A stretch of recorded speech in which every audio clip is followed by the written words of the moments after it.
श्री राधे राधे। समुद्र के किनारे जब एक लहर आई तो एक बच्चे का चप्पल अपने साथ वो बहा ले गई। तो बच्चा रेत पर उंगली से लिखता है, समुद्र चोर है। और उसी समुद्र के एक दूसरे किनारे पर कुछ मछुआरे बहुत सारे मछली पकड़ लेते हैं और फिर वो उसी समुद्र के किनारे पर रेत पर लिखते हैं, समुद्र मेरा पालनहार है। और एक युवक समुद्र में डूबकर मर जाता है तो उसकी माँ रेत पर लिखती है, समुद्र हत्यारा है। और एक दूसरे किनारे पर एक गरीब बूढ़ा अपनी झुकी हुई कमर से धीरे धीरे चल रहा था रेत पर, तो उसे एक बड़े सीप में एक अनमोल मोती मिल गया। तो वो रेत पर लिखता है, समुद्र दानी है। अचानक एक बड़ी लहर आती है और सारे लेख मिटा करके वो चली जाती है। तो लोग जो भी कहें समुद्र के बारे में, लेकिन विशाल समुद्र अपनी लहरों में मस्त रहता है। अपने उफान और शांति वो अपने हिसाब से तय करता है। अगर समुद्र की तरह से महान और विशाल बनना है तो किसी के निर्णय पर अपना ध्यान न दें। जो करना अपने हिसाब से करें, केवल अपने गुरु की, अपने माँ की बात मानें और अपना निश्चय अडिग रखें। अपने हिसाब से, अपने विवेक से कार्य करते जाएं। जो गुजर गया उसकी चिंता न करें। हार जीत, खोना पाना, सुख दुख, इन सब के चलते मन विचलित न करें। अगर जिंदगी सुख शांति से भरी होती है तो ही जीवन का आनंद है, किंतु ऐसा बहुधा देखने को नहीं मिलता। आदमी जन्म लेते समय रोता है और मरने के बाद सबको रुलाता है। जन्म लेते समय रोना और मरने के बाद सबको रुलाना, बस इसी के बीच जीवन का संघर्ष चलता है। इसी को जिंदगी संसार में लोग कहते हैं, किंतु ये संघर्ष वाली जिंदगी है। जो अपने विवेक के साथ प्रेम को बांटता है, भक्तिमय जीवन बना के रखता है, उसके जीवन में आनंद ही आनंद आता है और कभी भी उसको दुख के समुद्र में नहीं डूबना पड़ता। वह आनंद से विहार करता हुआ सबको सुख देता रहता है। इसलिए हमको कोई क्या कह रहा है इसकी चिंता हमको नहीं करनी है और समुद्र की तरह से हृदय को विशाल रख करके अपने जीवन की पवित्रता के द्वारा, अपनी शांति के द्वारा, अपनी भक्ति के द्वारा, अपने विवेक के द्वारा खुद को भी अपने को संभाल के रखना है और सबको शांति बांटना है, सबको प्रेम बांटना है। वृंदावन बिहारी लाल की जय। राधे राधे।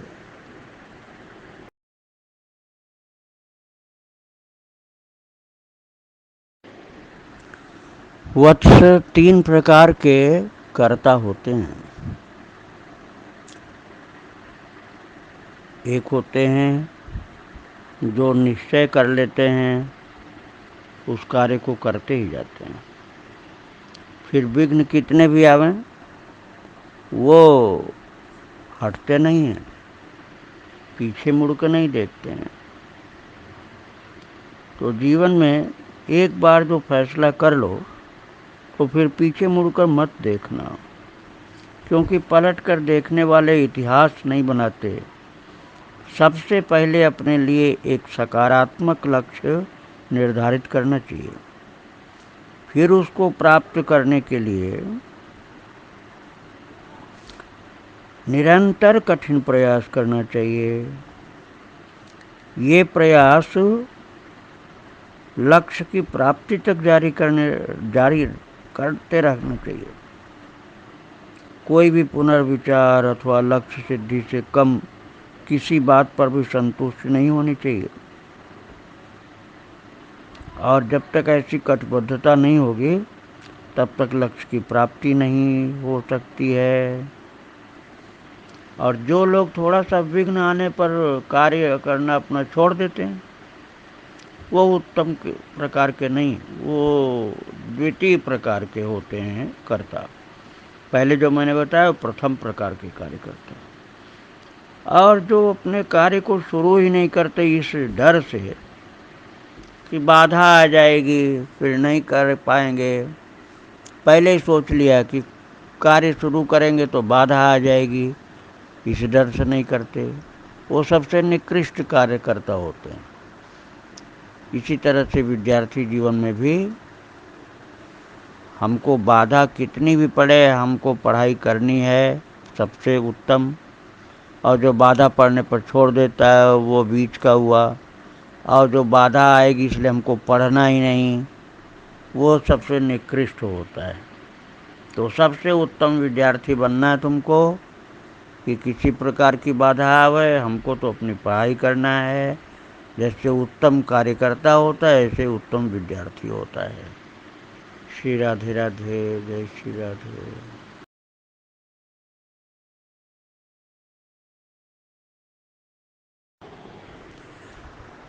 राधे राधे। वत्स, इस संसार में 3 तरह के मनुष्य होते हैं, जैसे कि 3 तरह के वृक्ष भी होते हैं। वो 3 तरह के वृक्ष कौन से होते हैं? एक वृक्ष ऐसा होता है जिसमें केवल फूल ही फूल लगते रहते हैं, फल कभी नहीं लगता। जैसे गुलाब का वृक्ष, गुलाब के पौधे में फूल तो खूब लगते हैं, फल कभी नहीं लगता। और दूसरा आम का वृक्ष, उसमें फूल लगता है, सुगंध फैलाता है, फिर बाद में फल भी लगते हैं, खूब मीठे, खाओ पेट भरेगा, पोषक तत्व मिलेंगे। तो फूल पहले दिया फिर फल दिया। और तीसरा होता है कटहल का वृक्ष, उसमें फूल कभी नहीं लगता, बस फल ही फल, खूब बड़े बड़े फल लगते हैं, खूब सब्जी बनती है, पका के खाया जाता है, फूल नहीं मिलता, फल खूब मिलता है। इसी तरह के 3 प्रकार के मनुष्य भी होते हैं। पहला वो होता है जो खूब अपनी बातें करता है, जैसे गुलाब में खूब सुगंध और फूल लगते हैं, फल कभी नहीं।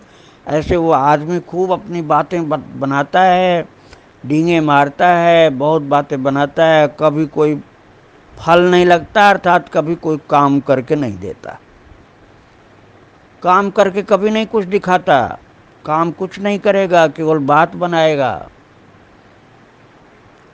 जैसे गुलाब के फूल में फूल ही फूल आएगा, गुलाब के वृक्ष में फल कभी नहीं आएगा। ऐसे आदमी होते हैं केवल बातें बनाते रहते हैं, काम कुछ नहीं करते हैं, और दिखावा के हैं वो। और दूसरे कौन होते हैं? आम का वृक्ष जिसमें फूल भी लगा और फल भी लगा। ऐसे वो लोग होते हैं जो कहते हैं उस बात को करके दिखाते हैं, जो कहते हैं उस काम को करके दिखाते हैं। मतलब ये हुआ कि उनकी बातें व्यर्थ नहीं होती, बोली हुई बात उनकी चरितार्थ होती है, क्रियान्वित होती है। और तीसरे वो होते हैं जो बोलें भले नहीं, काम करके दिखा देंगे। जैसे कटहल में फूल कभी नहीं निकलता, लेकिन फल वो दिखा देता, फल दे देता है। ऐसे ही वो आदमी होते हैं गंभीर प्रकृति के, जो बोलने भले नहीं लेकिन मौके पर अपना बढ़िया काम प्रस्तुत करके और सबको सुखी कर देते हैं। तो ये होते हैं बहुत ऊंचे मनुष्य, बहुत गहरे श्रेष्ठ व्यक्ति, जो अपनी बात को गुप्त रखते हैं, अपनी करनी को, अपनी सेवा को, अपने पुरुषार्थ को प्रैक्टिकल तो कर देते हैं, लेकिन डींगे कभी नहीं मारते हैं कि मैं ऐसा करता हूँ, ऐसा कर दूंगा, ऐसा कर दूंगा, ऐसा करता हूँ, ऐसा किया था, ये सब नहीं बोलते। ज़रूरत पर सब अच्छे से अच्छे काम करके सबका कल्याण करते हैं, सबको सुखी करते हैं। ये सबसे अच्छे व्यक्ति होते हैं। वृंदावन बिहारी लाल की जय, राधा रानी की जय।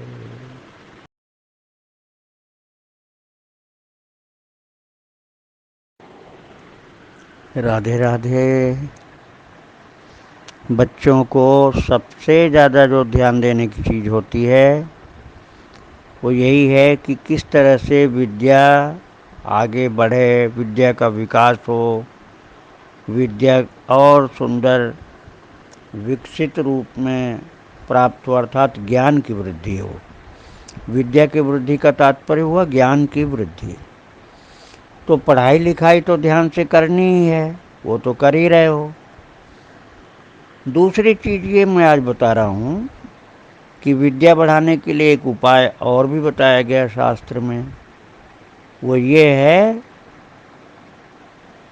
अभिवादनशीलस्य नित्यं वृद्धोपसेविनः चत्वारि तस्य वर्धन्ते आयुः विद्या यशः बलम। ये शास्त्र वचन है कि 4 चीज़ें उसकी बढ़ती जाती हैं, बढ़ती जाती हैं, बढ़ती जाती हैं। किसकी? अभिवादनशीलस्य, जो सबको प्रणाम करता है, झुकता है, नमन करता है, उसकी 4 चीज़ें बढ़ती हैं। क्या क्या बढ़ती हैं? आयु, उसकी आयु बढ़ती जाती है। विद्या, विद्या अर्थात ज्ञान उसका बढ़ता जाता है। यश अर्थात कीर्ति बढ़ती जाती है। बल अर्थात शरीर में शक्ति, मन में शक्ति और बुद्धि में शक्ति, चरित्र में, जीवन में, साहस में शक्ति का विकास होता जाता है। जो अभिवादन सबको करता है अर्थात प्रणाम करता है, तो जो सबको प्रणाम करेगा उसके क्या क्या बढ़ेंगे? आयु विद्या यश बलम। आयु बढ़ेगी, विद्या अर्थात ज्ञान बढ़ता जाएगा, यश अर्थात कीर्ति बढ़ेगी और बल बढ़ेगा। तो इसलिए हमको सदा सबको प्रणाम करना है। सबसे पहले अपनी माँ को प्रणाम करना है, पिता को, सभी बड़े लोगों को, अपने गुरु को, और जो जो भी मिले सबको प्रणाम करना चाहिए। तो सबका आशीर्वाद मिलता है। सबका आशीर्वाद मिलने से बड़े बड़े संकट कट जाते हैं, इसलिए आयु बढ़ती चली जाती है और ज्ञान प्राप्त होता जाता है, अहंकार का नाश हो जाता है, यश कीर्ति बढ़ती जाती है, बल बढ़ जाता है। तो आज का पाठ यही है कि सबको प्रणाम करना और सबका आशीर्वाद लेना, जिससे ज्ञान बढ़ता जाएगा और भी यश बल बढ़ेगा, आयु बढ़ेगी, सब प्रकार का लाभ होता है। तो सबको नमन करना ये बहुत ज़रूरी होता है। वृंदावन बिहारी लाल की जय, राधे राधे, राधा रानी की जय।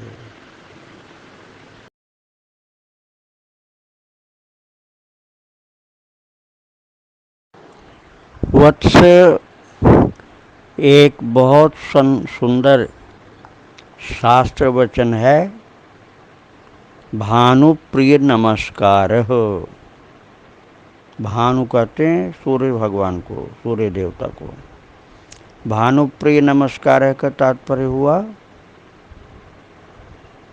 सूर्य भगवान को नमस्कार करने पर उनको अच्छा लगता है।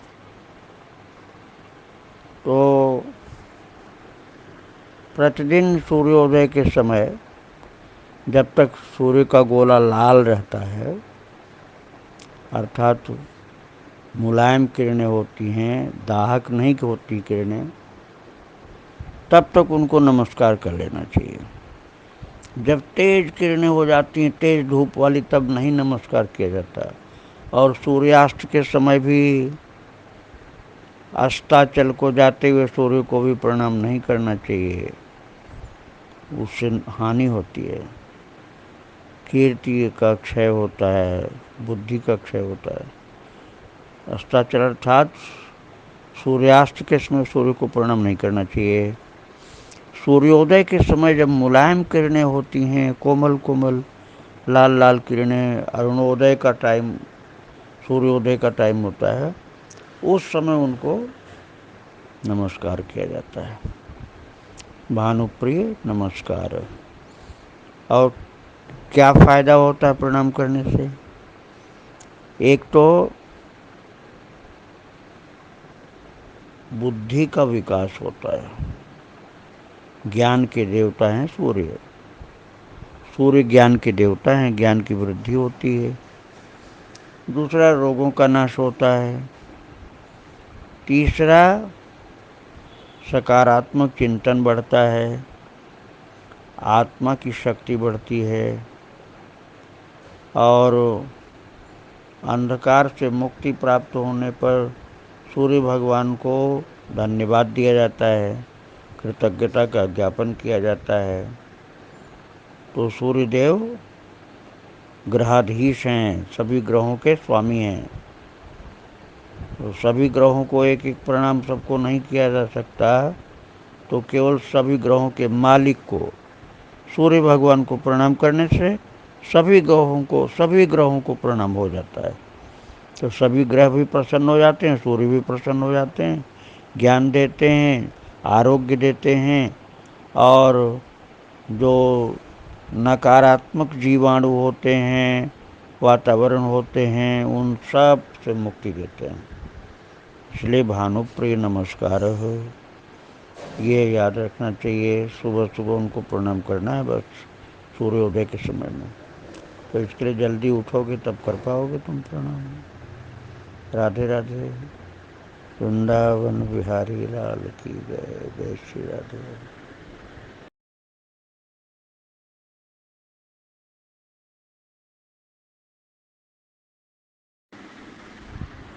बोलो गौ माता की जय।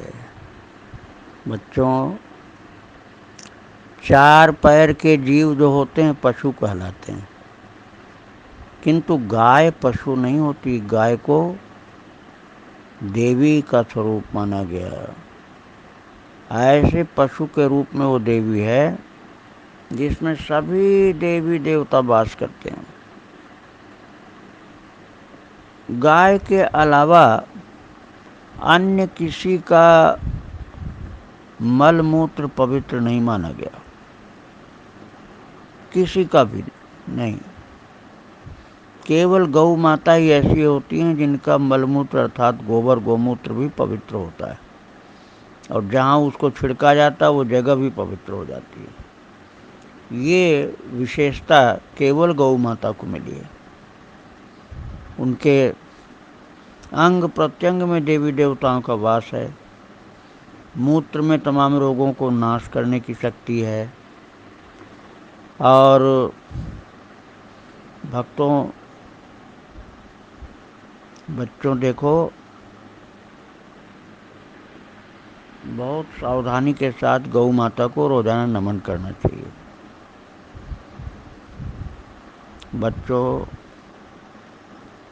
गौ माता को रोजाना जो नमन करता है उसको गाय माता का आशीर्वाद मिलता है, और उस आशीर्वाद से जीवन में सभी कष्ट दूर हो जाते हैं। पंचगव्य बड़ा पवित्र होता है, सारे दोषों का निवारण करता है। और पंचामृत जो होता है जिसमें दूध, दही, घी, शहद और शर्करा, चीनी, ये 5 चीज़ होती है। उसको रोज़ाना सेवन करने से हृदय निर्मल होता है, अंतःकरण पवित्र होता है, बुद्धि तीव्र होती है, शक्ति बढ़ती है, आरोग्य होता है और दैवी संस्कार प्राप्त होते हैं। इसलिए गाय को रोज़ाना रोटी खिलानी चाहिए, गुड़ खिलाना चाहिए, हरा चारा खिलाना चाहिए और नमन करना चाहिए। कभी कभी माला भी पहनानी चाहिए, आरती भी करनी चाहिए, उनके चरण छूना चाहिए। यदि गाय नहीं मिल पाती है कभी, तो फिर गाय का चित्र ही दर्शन कर लेना चाहिए और उसी को नमन कर लेना चाहिए। उसी से ही गौ माता का आशीर्वाद मिल जाता है। कभी सेवा करने का मौका मिले तो सेवा भी करना चाहिए। वृंदावन बिहारी लाल की जय, राधा रानी की जय।